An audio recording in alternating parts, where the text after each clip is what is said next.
Nakhatrana division સ્ટોરમાં માલ સામાન અને પોલની અછત હોવાને કારણે કોન્ટ્રાક્ટરને તકલીફો ઊભી થાય છે. નખત્રાણા ડિવિઝન નીચે આવતી પેટા વિભાગીય કચેરી નખત્રાણા, કોઠારા, નલિયા, રવાપર, દયાપર સબ ડિવિઝન તમામ કોન્ટ્રાક્ટરોની હાલત બહુ કફોડી બની છે.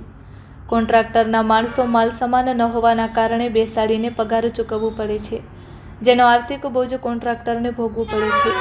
અધુરાશવાળા માલ સામાનના લીધે કોન્ટ્રાક્ટર કોઈપણ કામ પૂર્ણ કરી નથી શકતા અને બિલ પણ સબમિટ નથી કરી શકતા. પીજીવીસીએલના આ નવા નિયમ, જેમાં બિલ વીએમએસ પોર્ટલ ઓનલાઈન બિલમાં સબમિટ કરવાનો નિયમ છે, એમાં કોન્ટ્રાક્ટરને MR0 કરીને વીએમએસમાં નાખવાનું રહે છે, પણ મટીરિયલના અભાવે કોન્ટ્રાક્ટર બિલ નથી મૂકી શકતા.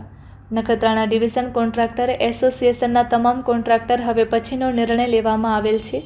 દરેક સબ ડિવિઝનમાંથી મૂવ ઓર્ડર આપવામાં આવે તો કોઈપણ સ્કીમ ના હોય જ્યાં સુધી 100% મટીરિયલ નહીં મળે ત્યાં સુધી કોઈપણ કોન્ટ્રાક્ટર કામ કરવા નહીં જાય, જેની ગંભીર નોંધ લેવી. કોઈપણ જાતનો કોન્ટ્રાક્ટર ઉપર ફોર્સ નહીં કરવો. 100% મટીરિયલ મળશે તો જ કામ કરવામાં આવશે. હાલમાં વરસાદની સિઝન છે, એમાં ઇમરજન્સી કામ પડે તો સબ ડિવિઝન અથવા ડિવિઝન સ્ટોરમાં પૂરતો સ્ટોક હશે અને કોન્ટ્રાક્ટરને માલ સામાન 100% મળશે તો જ કામ કરવામાં આવશે.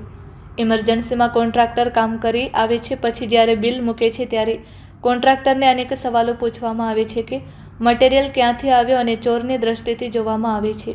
તહેવારોમાં પેમેન્ટ અને આરએ બિલ બાબતે આગામી તહેવારોના સમયમાં જો કચેરી દ્વારા બિલનું પેમેન્ટ પ્રોસેસ કરી શકાય તેમ ન હોય તો કંપનીના ક્લોઝ મુજબ 80% આરએ પેમેન્ટ સત્વરે ચૂકવવામાં આવે તેવી વિનંતી છે.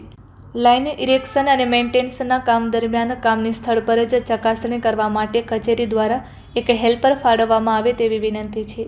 વૃક્ષો કાપવા અને પોલ નંબરિંગની કામગીરીના બિલોમાં કોઈપણ પ્રકારના કોસ્ટ વેરિફિકેશનની જરૂરિયાત રહેતી નથી, તેથી તેને તેમાંથી મુક્ત રાખવા સહિતના મુદ્દા લઈને આવેદનપત્ર પાઠવવામાં આવ્યું હતું, જેમાં અબુ બકરભાઈ તુર્ક, હનીફભાઈ ઈશાકાણી, વિશાલભાઈ સોની, KM સિયોલ, ભરતભાઈ ભગત સહિતના કોન્ટ્રાક્ટરો આવેદનપત્ર આપવા માટે જોડાયા હતા.